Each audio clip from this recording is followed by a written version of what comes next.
Bonjour à tous, bienvenue chers auditeurs.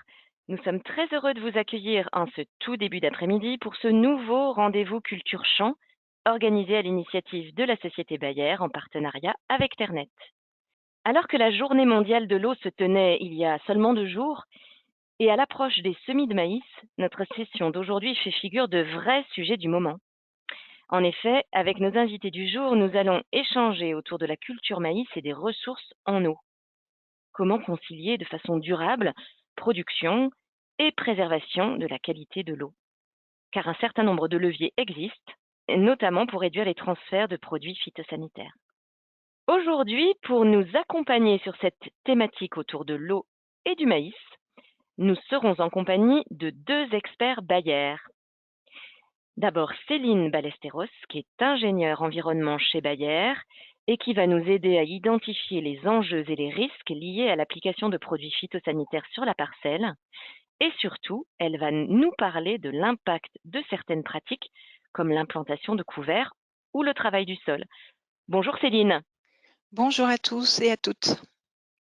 Je me tourne à présent vers notre second expert qui est une experte également. Bonjour Bénédicte.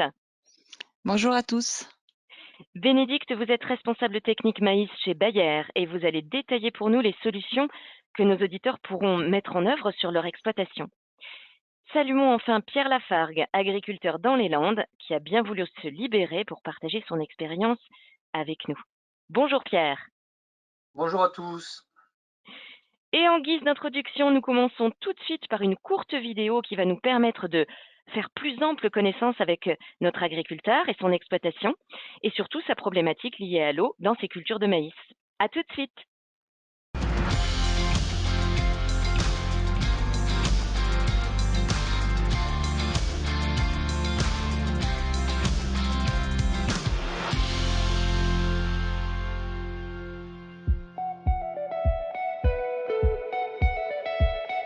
La monoculture de maïs est fortement installée ici parce que donc c'est une plante qui est très largement utilisée pour nourrir nos animaux, hein. Et c'est surtout une plante qui vient très bien sur le type de sol que l'on a ainsi que du climat qui est totalement adapté. Ça peut impliquer des soucis d'érosion.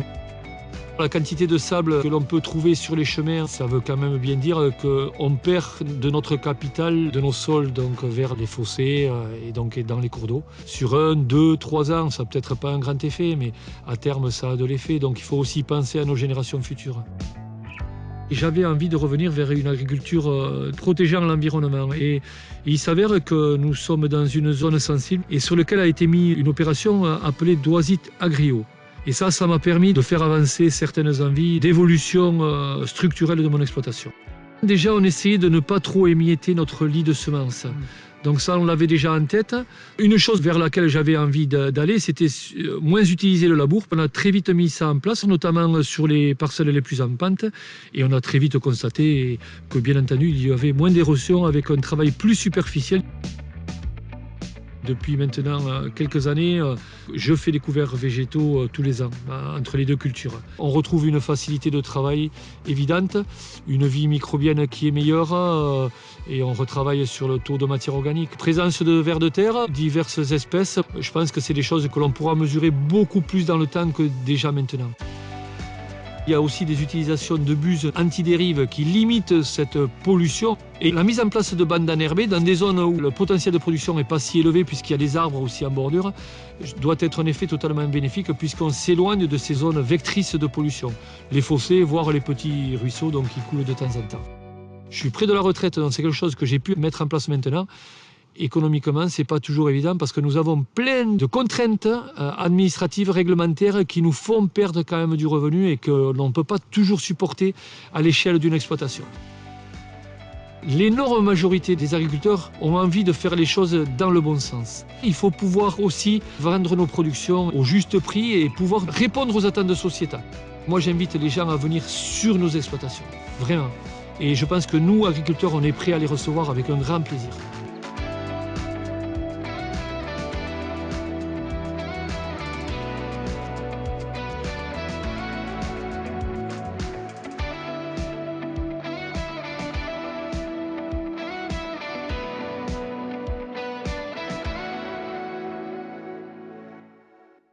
Nous voici de retour avec nos invités et je donne tout de suite la parole à Céline pour une première réaction. Céline, que faut-il retenir de cette vidéo?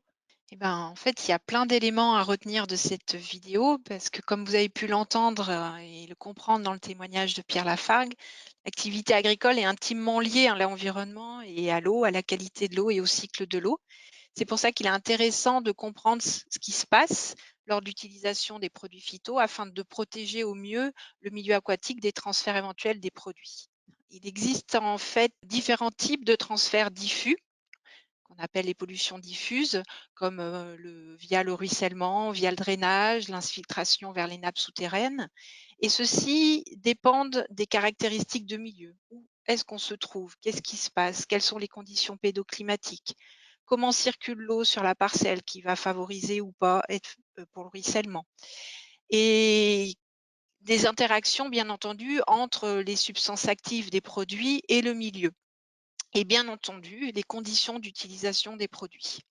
Et c'est pourquoi on voit apparaître sur les étiquettes des différents produits ce qu'on appelle les recommandations d'emploi, qui sont en fait le résultat de leur évaluation de risque, qui va garantir l'innocuité des produits phyto dans leur usage vis-à-vis de l'utilisateur, le consommateur et l'environnement. Je vais vous citer un exemple que vous voyez à l'écran, par exemple la restriction sol drainé sur parcelle drainée permet de protéger le milieu aquatique vis-à-vis des produits qui vont être plus sensibles au transfert via le drainage. Donc du coup, on va mettre cette contrainte.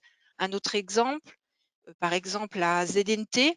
Donc on peut avoir des ZNT de 5 mètres, des ZNT de 20 mètres. Pourquoi cette différence? C'est parce que le produit, il est plus ou moins sensible ou plus ou moins mobilisable avec des transferts via la dérive de pulvérisation.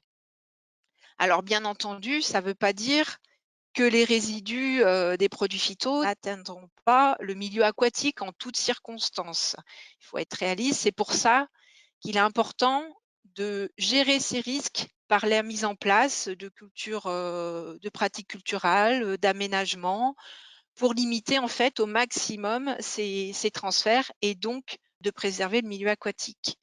Et dans ces pratiques, il y a bien entendu la gestion des pollutions ponctuelles qui reste une priorité et qu'il faut bien avoir en tête. J'insiste souvent, ceux qui me connaissent savent que j'insiste là-dessus. Les pollutions ponctuelles sont en fait le plus souvent accidentelles ou dues à des négligences dans la manipulation des produits, du matériel de pulvérisation. Par exemple, un débordement de cuve de pulvé, s'il n'est pas maîtrisé, s'il n'est pas cantonné sur une aire de lavage, eh ben, on va se retrouver facilement avec des produits qui vont s'échapper, entre autres, vers le milieu aquatique, un bidon renversé, par exemple. Donc tous ces éléments sont maîtrisables et ils peuvent être simples à maîtriser en mettant en place des choses, une aire de lavage par exemple, bien entendu, ça peut être compliqué, mais de sécuriser par exemple le remplissage d'une cuve avec un volucompteur, avec un clapet anti-retour, etc. Et donc en limitant ces pollutions ponctuelles, ces accidents, on préserve la qualité de l'eau. Comme vous le voyez là, en fait, on considère que plus de la moitié des contaminations de l'eau par des produits phyto sont dues aux pollutions ponctuelles. Donc c'est vraiment quelque chose à avoir en tête et à prendre en compte. Mais au-delà de ces pollutions ponctuelles, il reste les transferts diffus, donc comme je vous disais, le ruissellement, la dérive de pulvérisation, le drainage et les infiltrations. Et là, les premières mesures de la gestion de ces risques, ils sont finalement au champ. Parce que selon où on se trouve, sur quel type de territoire, la parcelle, parce que selon les parcelles, il y en a qui vont être plus ruisselantes que d'autres, dû à la pente, dû à leur sol, dû à l'occupation des sols, bien entendu au climat. Par exemple, chez Pierre Lafargue, des orages de printemps sur des cultures de maïs qui vont intervenir au moment où le maïs est petit et donc le sol est plus ou moins nu, et ben, ça va favoriser le ruissellement. Donc c'est à prendre en compte et bien réfléchir de là où on est. Ça va être des éléments majeurs pour raisonner les pratiques qu'on va mettre en place. Il y a aussi, bien entendu, les produits utilisés, leur période d'application, leur dose d'application, mais aussi les caractéristiques des substances actives, qui sont un élément à prendre en compte dans tout cet ensemble pédoclimatique et d'environnement. Donc, je vais vous prendre 2-3 exemples. Par exemple, les zones tampons végétalisées, qui sont en fait des barrières au ruissellement. C'est des barrières de rétention au ruissellement. Donc, elles peuvent être de différents types et selon le type là que vous voyez à l'écran, elles vont avoir plus ou moins d'effets selon le contexte. Quelque chose, par exemple, qui est simple, aménager des aires d'accès aux parcelles. Vous voyez en photo en bas à gauche, c'est des couloirs à ruissellement. À partir du moment où la parcelle ruisselle, eh ben, ça va être des exutoires à ruissellement érosif. Ça va être aussi, elles vont avoir aussi une fonction pour éloigner le traitement du cours d'eau, par exemple les zones tampons en bordure du cours d'eau. Mais elles sont également bénéfiques pour la biodiversité, pour la faune et la flore. Donc pour continuer sur cet exemple de bande enherbée, une bande enherbée de 3 mètres de large va retenir, comme vous voyez à l'écran, 80% de la terre qui peut partir avec le ruissellement et près de 100% si on passe à une bande enherbée de 6 mètres. Donc, c'est des efficacités qui ont été démontrées lors de différents essais. Là, je vous ai mis un vieil essai, donc pour vous dire que ça date pas d'aujourd'hui, de l'INRA de fin des années 90. Donc, il y a vraiment une efficacité pour limiter l'érosion des sols et contenir le sol sur la parcelle. Mais il y a aussi une efficacité par rapport au flux de matière en suspension, au flux de phyto, au flux des nitrates et de phosphore. Et là, on voit donc là, c'est des essais qui ont été menés par Arvalis aussi, qui commencent à dater, mais qui sont toujours efficaces et pertinents. Par exemple, une bande enherbée de 5 mètres peut retenir jusqu'à 70% des flux de phyto. Donc, c'est quand même très efficace. Et donc, dans ces pratiques culturales, on a aussi toutes les pratiques qui vont permettre d'améliorer la stabilité structurale du sol et quelque part d'augmenter sa capacité en rétention en eau. Ce qui veut dire, c'est qu'au lieu que l'eau s'échappe de la parcelle, elle va rester sur la parcelle et être mobilisée pour être bénéfique à la plante. Si on prend les résidus de culture, les cultures intermédiaires, les résidus de culture en interculture, pardon, les cultures intermédiaires, elles vont augmenter, elles vont favoriser la concentration de matière organique dans les premiers centimètres du sol et donc, quelque part, retarder la formation de croûtes de battance, mais aussi de favoriser l'activité biologique du sol et donc avoir une meilleure circulation de l'eau dans le sol à travers les couches du sol et par les vers de terre, par exemple. Et aussi, donc, du coup, augmenter les ressources alimentaires de cette faune. Et également des auxiliaires de culture comme les carabes. Tous ces éléments vont permettre d'améliorer. Donc, si on prend l'exemple des couverts végétaux dont parlait Pierre dans la vidéo, ils sont en plein dans ce bénéfice qui est aussi bien technique que environnemental dans le sens de la biodiversité, mais de l'eau. Et là, si on prend le focus par rapport à l'érosion, encore des essais qui ont été menés en Seine-Maritime au début des années 2000 sur des couverts de moutarde, donc sur on va dire un cumul d'érosion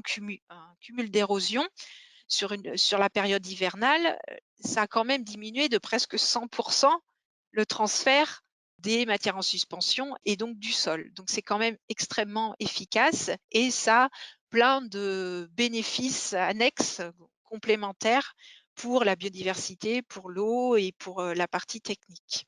Et si on continue sur l'exemple des couverts végétaux, Pierre nous a parlé aussi de tout ce qui est travail du sol. Donc du lit de semences grossier, plutôt grossier, on va décompacter les sols. Des mesures qui sont quand même assez efficaces, c'est l'effacement des traces de roues, tout simplement. Et si je prends donc des essais qu'on a menés justement sur des parcelles à proximité de l'exploitation de pierre dans le cadre du projet d'Oasit Agrio, qui était un projet à l'échelle d'un bassin versant, on a comparé 3 types de travail de sol, donc du strip-till, du labour et du décompactage. Donc vous voyez là l'essai avec le gros bidon au bout de la micro-parcelle. Et donc, suite à un orage au mois de juin de 47 millimètres, on a récupéré, dans le cas du labour, presque la moitié d'eau ruisselée. En strip-till, 2 fois moins, et avec le décompactage, 2 fois moins aussi. Donc là, on voit bien que finalement, l'érosion du sol et du ruissellement, pardon, et donc de l'érosion du sol est fortement diminuée avec ce type de travail du sol dans ce contexte particulier de d'oasis, bien entendu. Et un autre exemple dont parlait Pierre dans sa vidéo, c'est tout ce qui est travail du sol, du lit de semences, avoir un travail du sol un peu moins affiné, plus classique, un peu plus grossier. C'est de la même façon, donc encore des essais en Seine-Maritime, décidément ils sont productifs, et on diminue à près de 90% en diminuant en fait la finesse du lit de semences. Donc au lieu d'appliquer quand il pleut sur de la farine, automatiquement ça ruisselle. Quand c'est un petit peu plus grossier, ça s'infiltre et l'eau se mobilise plus dans le sol. Donc je vais laisser la parole à Pierre, qui va pouvoir, je pense, témoigner des derniers événements qu'il y a pu avoir dans son contexte. Dans le département des Landes, donc d'Oisit, c'est un village donc des Landes. On a en gros, sur notre exploitation, c'est mon père qui mesure ça depuis 40 ans. On a 1 mètre d'eau en moyenne de pluviométrie. Il s'avère qu'en 2019, on en a eu 1400 et l'an dernier, on a battu tous les records en en ayant 1600. Et au mois de mai, pour être précis, le 10, 11 et 12 mai, on a eu une pluviométrie de 160 millimètres. Et alors là, il n'y a pas photo, hein. Les photos que vous voyez là, c'est en fait sur les sols qui ont été labourés et il y a énormément de sable qui est parti. Hein. Donc c'est les chemins, vous l'avez vu aussi sur la vidéo tout à l'heure, hein, sur les chemins, on voyait qu'il y avait encore du sable. Et il n'y avait pas besoin de mettre des panneaux en face des parcelles labourées ou en travail simplifié. Voilà, je veux simplement témoigner de ça. C'est un événement qui est très particulier à l'année, mais qui démontre quand même fortement l'influence de notre travail du sol. Merci beaucoup Pierre. Je me tourne maintenant vers Céline. Céline, que vous inspire ce témoignage, le témoignage de Pierre, et existe-t-il d'autres techniques que celles développées sur sa ferme dans les Landes? Alors, ça m'inspire, pour l'avoir vu, ces quantités de sol qu'il y avait sur la route, je trouve, que c'est dommage. Il y a vraiment des choses à mettre en place. C'est pas forcément évident, et après on pourra jamais, contrôler des événements, exceptionnels, mais pour des événements moins exceptionnels, c'est sûr que l'efficacité est démontrée. Après dans les autres techniques, donc il y a le binage aussi, qui est aussi bien avantageux, pour limiter le ruissellement, parce que du coup, ça va permettre d'aérer le sol, mais ça a aussi un autre avantage, c'est de pouvoir contrôler, les adventices. Donc là, encore des essais, on voit que le binage donc sur l'interrang dans le maïs, ça permet quand même de réduire encore très fortement le ruissellement de près de 90. Et sur les photos, vous voyez, ce que ça peut donner au niveau structure du sol, alors que sur la photo d'en bas, c'est les interrants de maïs sont des couloirs à ruissellement, et donc c'est des couloirs à érosion, et dès que l'eau sort de la parcelle, on va le retrouver sur les chemins. Donc, comme le dit si bien Pierre, un binage vaut 2 arrosages. Donc, en plus, ça a un bénéfice, on va dire, sur l'irrigation, quoi, l'eau qui est mobilisable pour les plantes, pour le bon développement des plantes. Mais il n'y a pas que le binage, et donc du coup, je vais laisser Bénédicte témoigner pour l'herbicemie. Donc oui, merci Céline pour me donner la parole. Donc comme on l'a vu, une des périodes les plus à risque en termes de transfert de phyto, c'est la prélevée. Maintenant, on sait tous que selon les régions et la flore, c'est cette période qui peut être clé en termes de désherbage. Du coup, une des solutions qu'on voulait vous présenter aujourd'hui, c'est pour limiter les transferts de produits, mais pour assurer tout de même un désherbage de prélevé, c'est l'herbicemie. Donc je suppose que vous connaissez tous cette technique, mais je vous fais quand même un petit rappel. C'est toujours bien d'avoir des petits rappels. Donc qu'est-ce que c'est que l'herbicemie? L'herbicemie, c'est en fait, je vais appliquer mon produit de prélevé au moment où je sème. Donc l'avantage, c'est que je ne ferai qu'un seul passage. Je vais donc appliquer, vous voyez sur le petit schéma de gauche, uniquement sur le rang et donc sur une largeur autour de 25 cm, ce qui fait qu'en fait, j'aurai appliqué uniquement sur 1/3 de ma surface. Donc en ayant la même dose appliquée sur le rang, une dose pleine à l'hectare, donc j'aurai une dose complète sur mon rang et je n'appliquerai uniquement sur mon rang. Comme ça, au final, je n'ai qu'1/3 de ma quantité de produits phyto appliqués sur la parcelle. Maintenant, bien sûr, il va falloir gérer l'interrang. Donc sur la droite, vous voyez une illustration que j'aime vraiment beaucoup puisqu'elle montre vraiment ce que c'est que l'herbicemie, puisqu'on a un désherbage sur le rang qui a été maîtrisé et on voit bien que l'interrang doit être géré. Donc pour gérer cet interrang, il y a plusieurs possibilités qui sont bien sûr adaptables en fonction de la parcelle, du contexte climato et de la flore présente. Souvent, quand on parle de herbicemie, automatiquement, on pense gestion des interrangs avec du binage. Donc effectivement, c'est une solution très intéressante parce que comme l'a dit Céline, ça a de nombreux atouts, mais il ne faut pas s'interdire de faire un rattrapage et comme le rappelle très bien Arvalis, de faire également un rattrapage en plein en chimique. C'est également possible et ça a aussi d'autres avantages. Donc sur la gauche, vous voyez des résultats d'essais que nous avons menés avec Arvalis sur 2019-2020. Donc c'est une synthèse de 6 essais. Donc ce que vous pouvez voir sur la partie de gauche, c'est une prélevée en plein. Donc là, avec un IFT de 1. Donc là, c'était une prélevée à base d'isoxaflutol.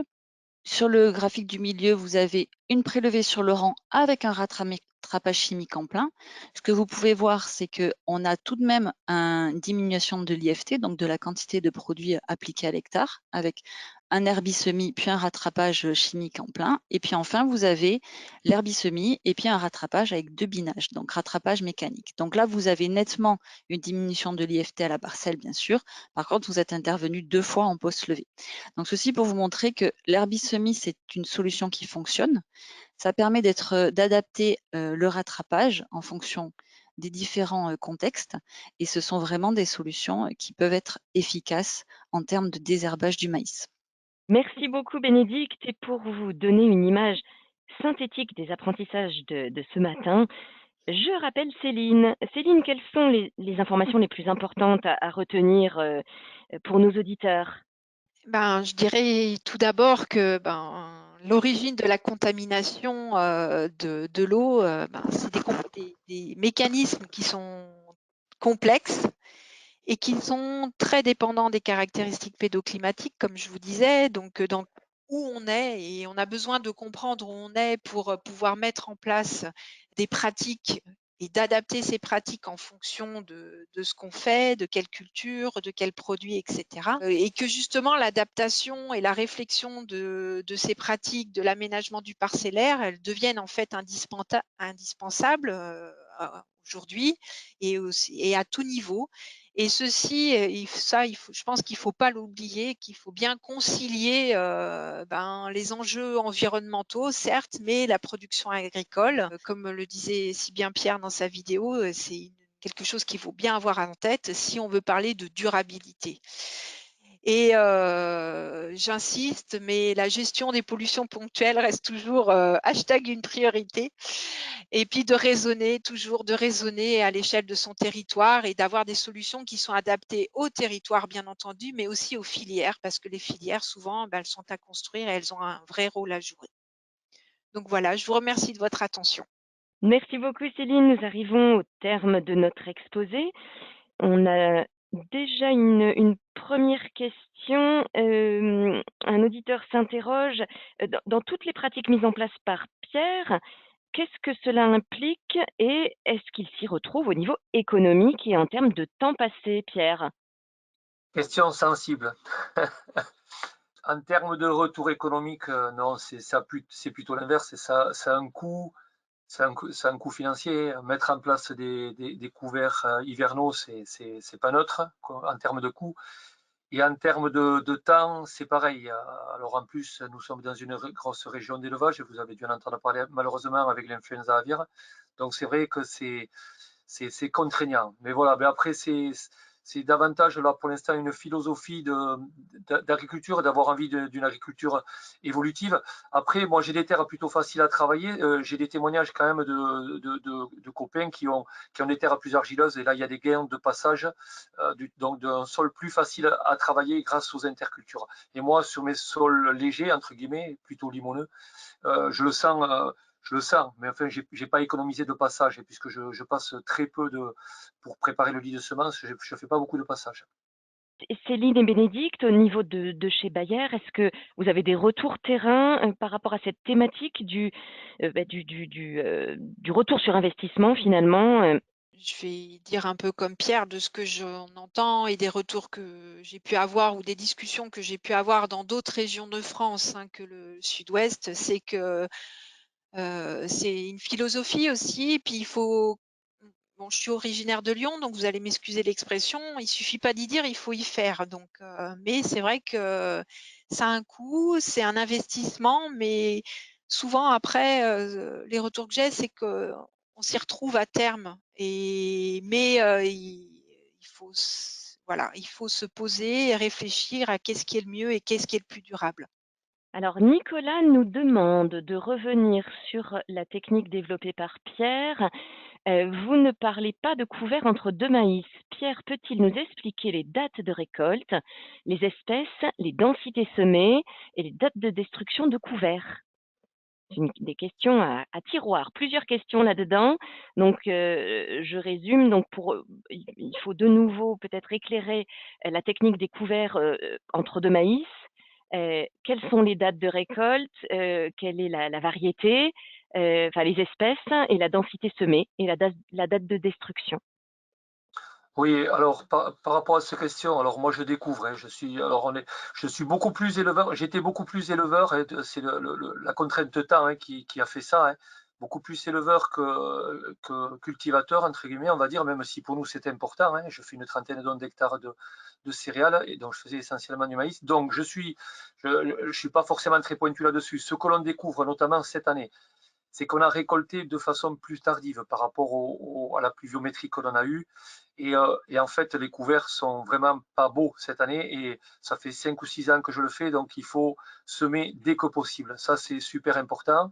Alors moi, vu que je ne veux pas utiliser de chimiques pour le détruire, parce que je trouve pas ça très logique, je ne fais pas donc de graminées, je fais à base de 100 kg de féverolles, et un complément aussi à base de facélie et trèfle de 5 kg hectare dessus. Donc c'est quand même un coût qui est assez important. Voilà. Et quant à la destruction, eh l'objectif c'est de ne pas détruire trop tôt pour faire de la biomasse. Et bon, ça c'est pareil, c'est pas forcément simple. Mais pour détruire la févrole, c'est relativement simple. On a des outils, nous, en CUMA, hein, parce que donc à l'échelle de ma petite exploitation, c'est plutôt du matériel en CUMA que l'on a.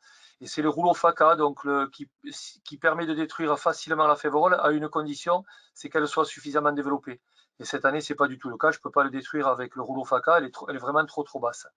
Voilà, donc pas le détruire trop tôt. Alors la date de récolte, moi je récolte tôt avec des indices 500 plutôt, ouais, on essaye de récolter tôt, mais on n'a pas pris l'habitude de semer au derrière de la batteuse. En fait, il faudrait semer au derrière de la batteuse.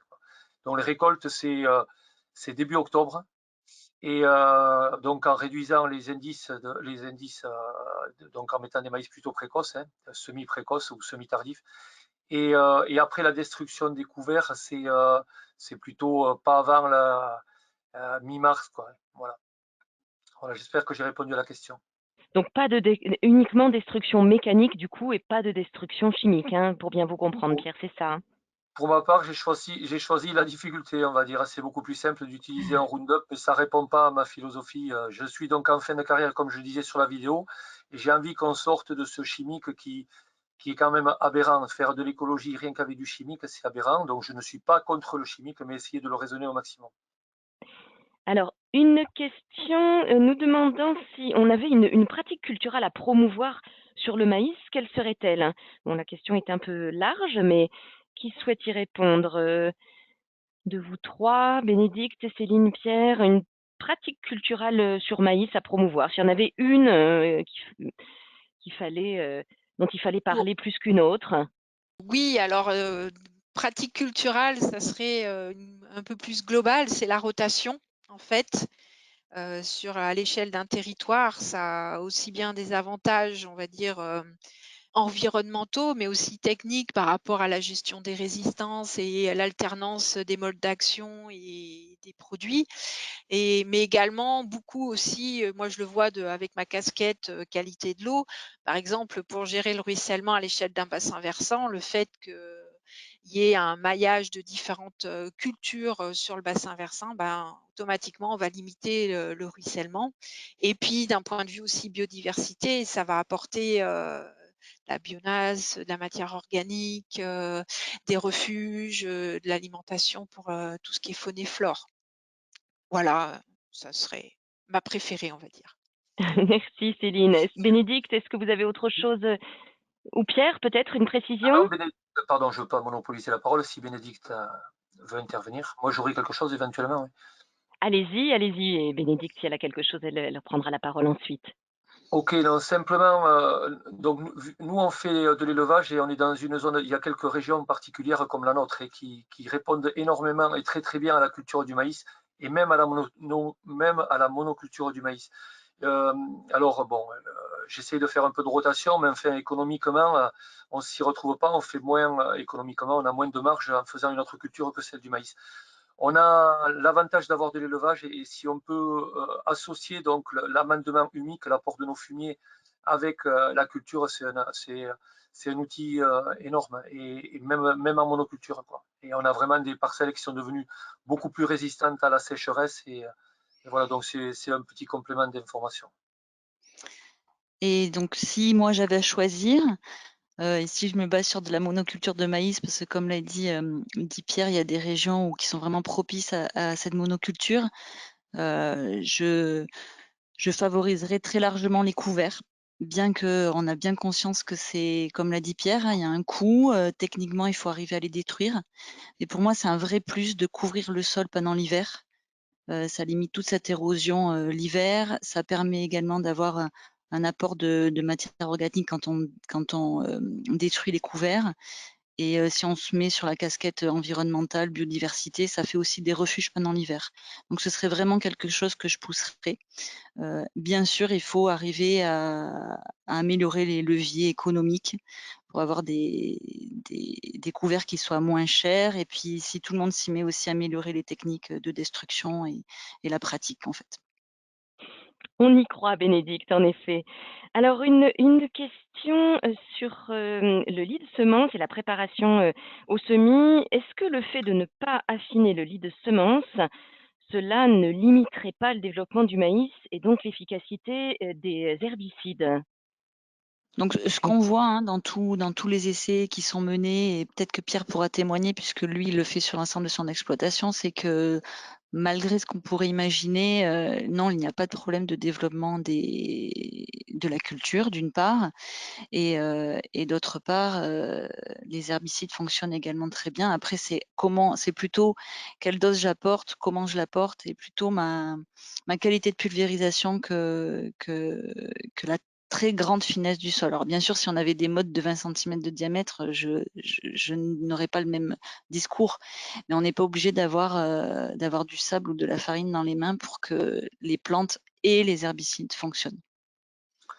Alors, pour ma part, si je peux témoigner là-dessus, c'est que on est quand même passé d'un outillage au niveau du matériel de semis de nos semoirs qui est tout autre que celui qu'on avait auparavant. Et par contre, les habitudes ont été prises souvent d'affiner.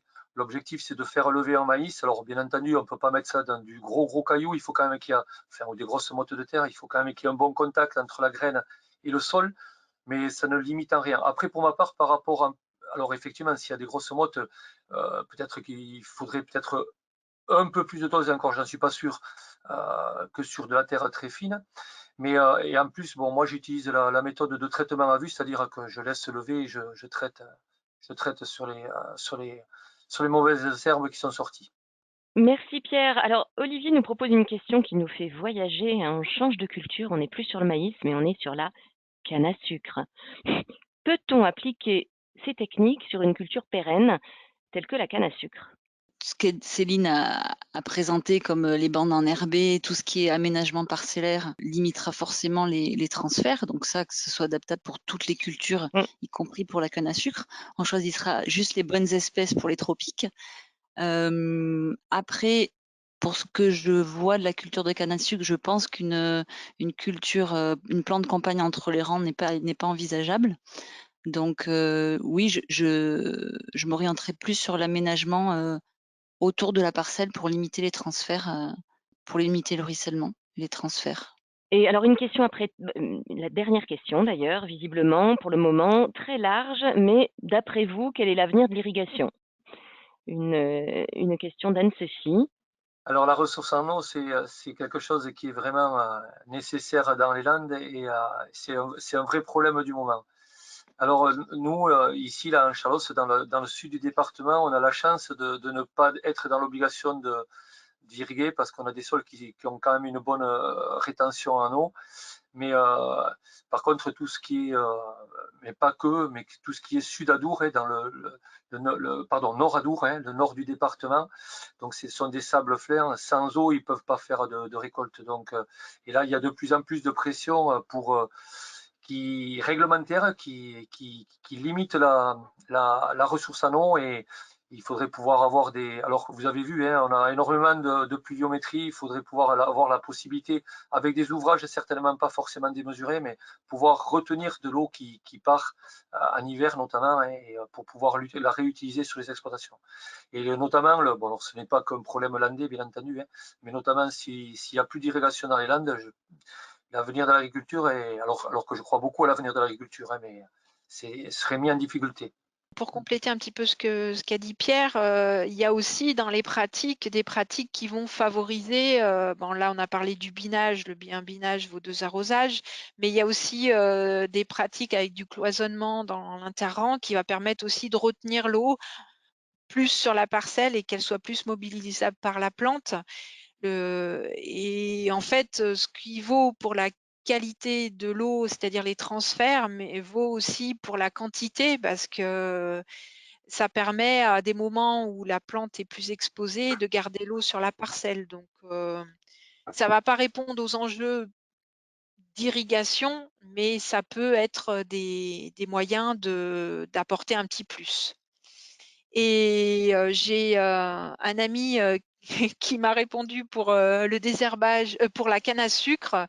Apparemment, le désherbage sur le rang pourrait être possible pour la canne à sucre. Voilà. Ah, Olivier, nous espérons que vous êtes toujours avec nous. Merci beaucoup. Bénédicte, vous avez peut-être quelque chose à rajouter par rapport à cette dernière question autour de, alors ce n'est plus effectivement l'enjeu de la qualité de l'eau, mais de la ressource, si vous avez quelque chose à ajouter, n'hésitez pas. Je pense que Pierre et Céline ont On- apporté les points clés. Donc, Eh bien, parfait. J'ai une dernière question qui vient d'arriver. Robin voudrait savoir s'il existe des cultures associées au maïs qui puissent permettre une meilleure protection de la qualité de l'eau. Alors, voilà, nous, on n'est pas spécialement en avance là-dessus, mais il y a des agriculteurs qui font des essais à ce niveau. Il semblerait qu'il y ait des bons résultats. Et voilà, ils sèment vraiment sur le couvert. Je pense que c'est de ça dont il veut parler. Mais, ouais, il y a des couverts de trèfle qui ont été testés. Oui, Arvalis a pas mal travaillé le sujet.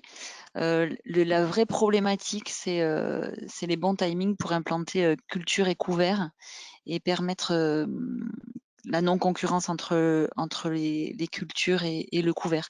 Mais aujourd'hui, c'est pas largement développé, mais c'est étudié. C'est étudié. Et notamment avec voilà, des couverts tels que des trèfles ou de la luzerne. Merci beaucoup. Écoutez, je crois que là, nous arrivons véritablement au terme de cet échange. Merci à tous à nouveau d'avoir été des nôtres, nos auditeurs, mais aussi nos intervenants, Céline et Bénédicte, et bien sûr, notre agriculteur landais, Pierre. Merci de vous être rendus disponibles. Nous vous retrouvons le mois prochain, le jeudi 29 avril, pour un webinaire Culture Chambaillère en association toujours avec Ternet, mais sur le thème cette fois-ci des émissions des gaz à effet de serre et le stockage du carbone dans le sol. À bientôt, chers auditeurs. Au revoir, bon après-midi.